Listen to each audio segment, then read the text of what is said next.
Super star Rajinikanth 50 సంవత్సరాల సినీ జీవితం మహోజ్వలంగా వెలిగిందని చెప్పవచ్చు.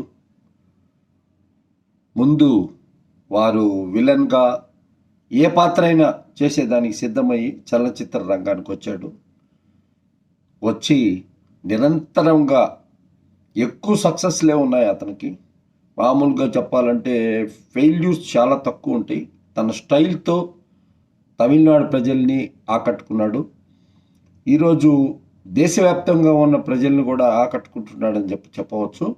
ఆయన సినిమాలు ఇప్పుడు రీసెంట్గా రిలీజ్ అయిన కూలీ అనే సినిమా చెప్తే మిగతా అందరు ఉన్నట్లు దాంట్లో అందరూ ఉన్నప్పటికీ కూడా only Rajini style, Rajini acting వల్లనే ఆ సినిమాకి ఇంత పేరు వచ్చిందని చెప్పవచ్చు. తప్పకుండా వారి సినీ జీవితంలో ఎన్నో కష్టాలు ఒడిదుడుకులు పడినప్పటికీ కూడా ఫిలిం ఇన్స్టిట్యూట్ విద్యార్థిగా అలాగా తన జీవితం కొనసాగించినప్పటికీ కూడా వారితో నాకును సంబంధం చాలా చాలా గట్టి సంబంధం అని చెప్పవచ్చు. వారితో మావీరన్ అనే ఒక తమిళ సినిమా అయితేమి, అదేవిధంగా 2 హిందీ సినిమాలు కిరాయి కోటిగాడు హిందీ రీమేక్, వాటిల్లంతా కూడా ఆ రోజుల్లో నేను పనిచేయడం జరిగింది.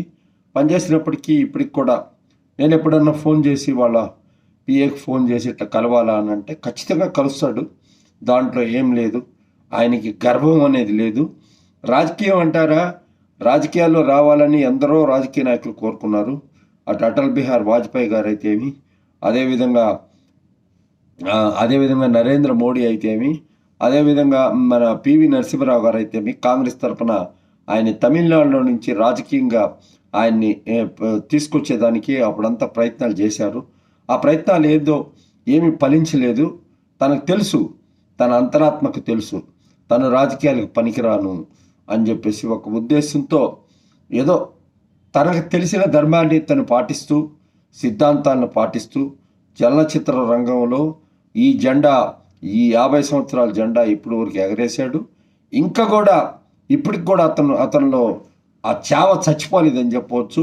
ఆ స్టైల్ కానీ అది కానీ ఇండియన్ చిత్రరంగంలో ఏ ఒక్కడు కూడా చేయలేడు. కాబట్టి ఇంకా రాబోయే కాలంలో ఒక 20 సంవత్సరాలు ఈ చలనచిత్ర పరిశ్రమలో వారు తప్పకుండా వెలుగొందుతారు అని చెప్పవచ్చు. అందరు చెప్తుంటారు ఇప్పుడు, చాలామంది మేము కూడా ఉంటాం కంటిన్యూగా అని అంటారు. కొంతమంది ఇప్పుడు ఎన్టీ రామారావు గారు రాజకీయాల్లోకి వచ్చేసారు సడన్గా. వారు కూడా కొంచెం చాలా కాలం చలనచిత్ర రంగంలో ఉన్నారు, రాజకీయ రంగంలోకి వచ్చేసారు.